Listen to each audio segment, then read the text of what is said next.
Welcome back to Hi-Fi Tech and Entertainment channel. In today's video, I will explain you the extension points and also what is blocking and also extension of the controller. These three things we will learn in today's session. So let's get started. First, what is the extension points? So already in SAP Fiori elements, we have some extension framework, right? So what it will do is by using these extension points, the SAP Fiori framework will hook the standard SAP Fiori elements in runtime. So we can add your specific UI controls or behaviors using the standard SAP UFA programming model based on your HTML5 and JavaScript. So here what I will do is first, for example, consider this book supplements. For this book supplements, already four columns is there, but we need to add some more extra custom column. In this scenario, our extension points will work. How to do that means first we will add some new property in our cap data model. Then we will ensure that UI side selection in it will be the bracket. Then by using the page editor, we will add some custom column in the UI. So for that, what to do is just go back to our book supplement entity sets. Here we will do that. First, I will define some new entity. So this is the meal option I maintain for the entity. So what I will do is it will contains the three possible values the user can choose. One is mid-flight, late, and takeoff flight. So based on the selection, user can choose the mid. Now what I will do is I will add this new property called delivery preferences to the booking supplements. So here I will add that as an association to maintain the previously defined meal option delivery preference entity. So what it will do is it will persist the selection made by the user. So here I will add that delivery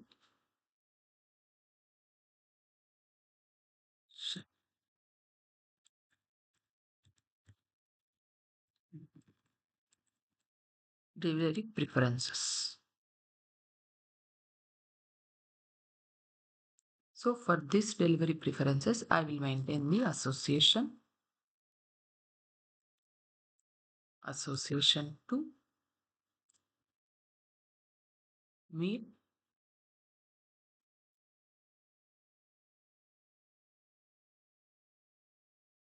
Yeah, yes, that's it. Now, once this is done, now what I will do is I will expand this data and I will maintain that data here. Let's close it. Within the data, I will maintain a file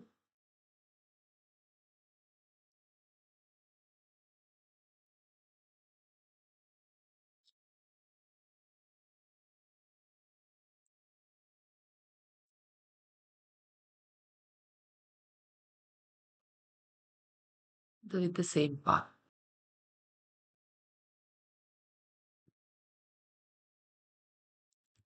SAP dot fe dot cap dot travel dot meal option delivery preference dot CSV file. Then here I will maintain some data, what are the entities we maintained in the schema file.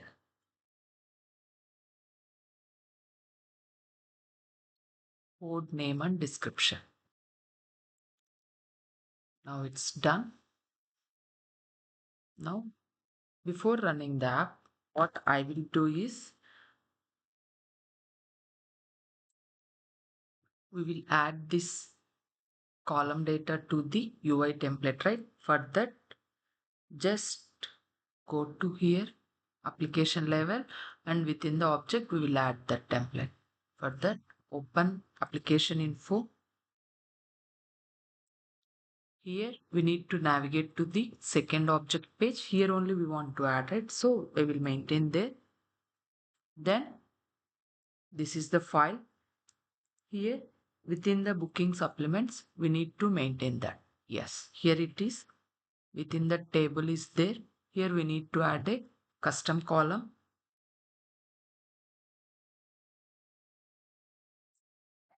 If we expand the columns, here we can see this 3 is there. Now we will add the column. Add.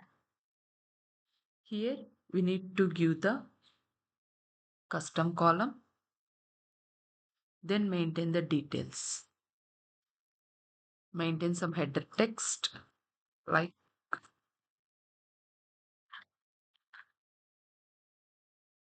serving time of meals.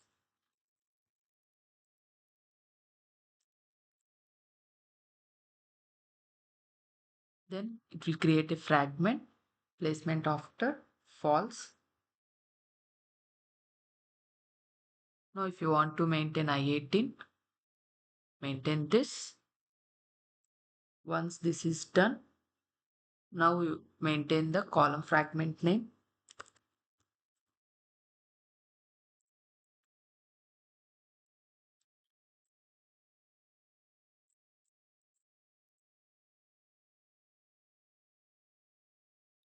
Then the column name. Here we need to choose where we want to configure. Now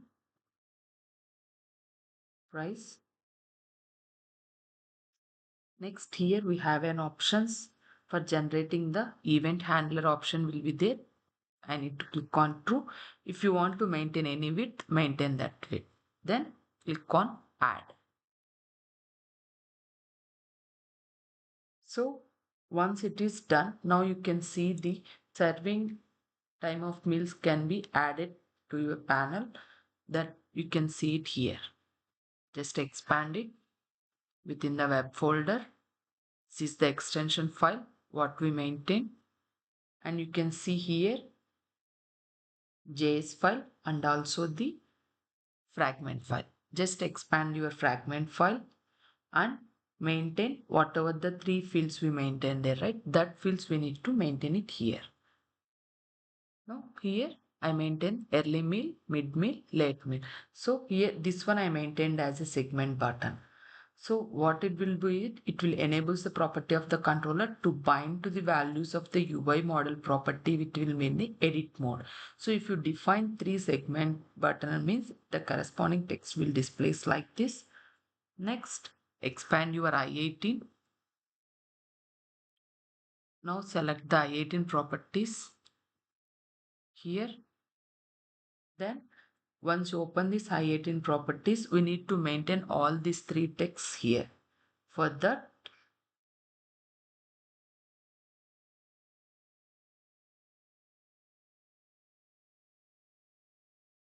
once I maintain this translation,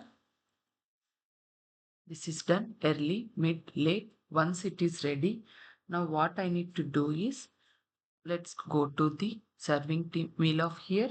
Here I need to maintain a logic to auto generate the code. Already if you see the press functionality, the code is there. Now we need to just add the implementation of on selection change method. Then it will call if the user selects another option in the segment button group. For that, so this on selection change we maintained in our XML view. So same thing I called it there and I maintained that one here. Selection change. That's it.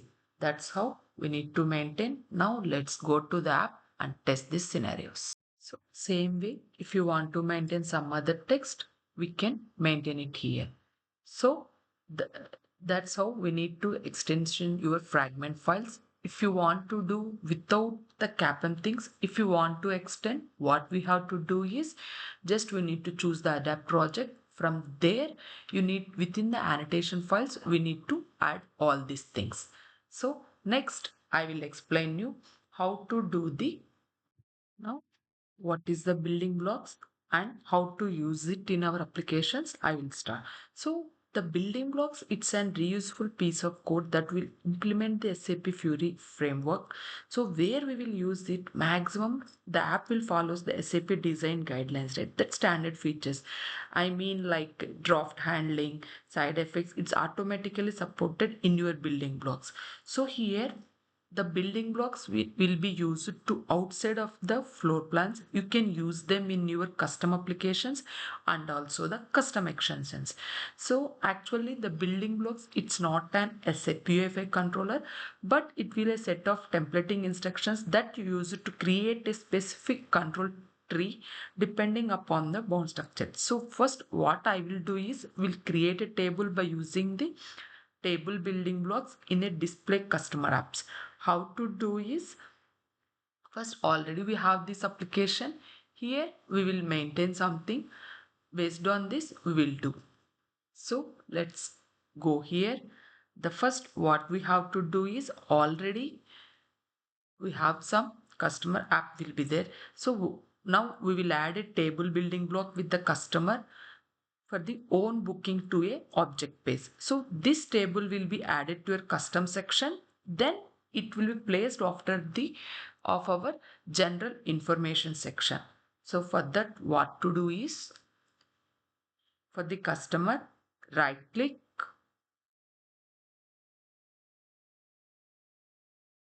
as usual, page map. Then here we have an passenger object page. Here choose this. Once you click on this edit button, we have an options to add the custom sections. Within the section we can add our custom section. Here we need to give the name,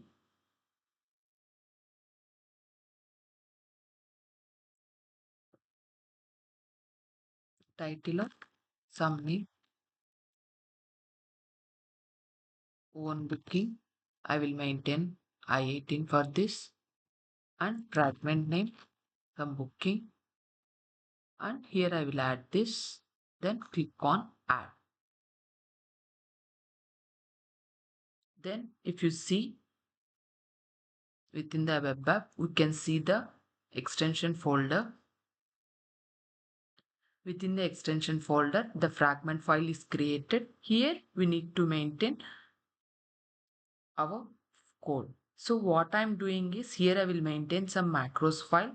So it will call that to the navigation of the object page. So from there you can see the custom selection of own booking consisting as a booking table. So once you run the application, you can see this is the customer application. Once we navigate it here, you can see our own bookings.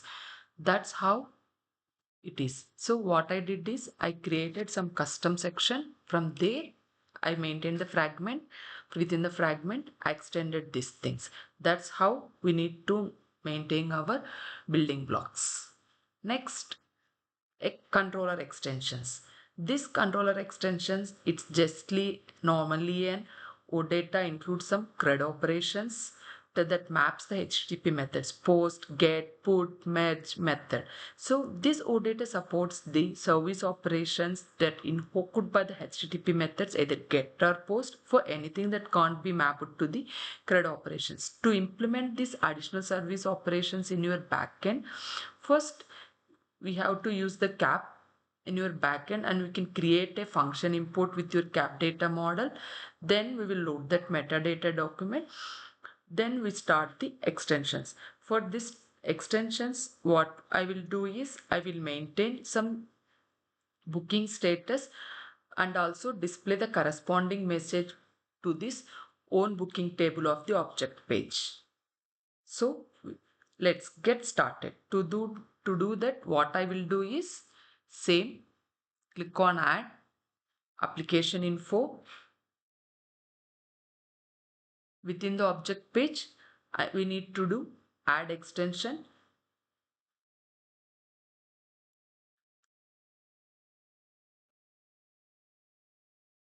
Here If you want, once we open the application info, here we need to select add controller extension. I want to add it for the object, right? Click on add.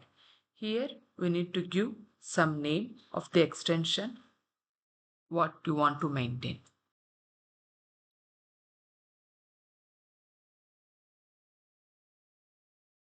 Click on add. Now you can see it is added here. Now go to the extensions. Here within the controller, you can see the extension file. So within the schema file, I added some boolean value. Then what I did is just I'm going to the SRV file to add the function. So what I'm doing is I'm calling that function here and I'm passing this customer ID. Then within this JS file, we need to maintain the logic, whatever you want to do. So here I'm maintaining the logic like I'm getting that data. Based on that, I'm checking the status. If the status is no, I'm returning it equal to n. Otherwise, whatever the booking data will be there, that data I'm returning it here. Once I maintain this implementation details here, now let's go back to our controller, whatever the extension controller there we will add our controller logic, whatever points you want to extend. In case, no, sorry, within the customer. Yeah, here once you do extension, defaultly these things will generate. From here, whatever things you want to maintain, I want to get the extension point on after rendering. So within that, before while rendering, whatever the logic you want to configure, you can do that. Here within the on after rendering, I'm calling the function. What are the function we defined here, right? Within the CDS, this is the function. This function, I called it in my controller. Based on that response, I'm maintaining the message, whether it's an error message and also the warning message. So that's how we need to extend your things. For this, if you want to maintain I18, go back to I18 folder, then add this. What are the fields you want to add? Then finally, let's execute the code. That's how we need to maintain your message informations, or if you want to maintain a message strips, that all things you can maintain. So now you guys learn how to do the extension points and also building blocks and extension of the controller, right? If you have any doubts, let me know in the comment section. I will give my inputs. Thank you for watching. Please don't forget to like, share and subscribe.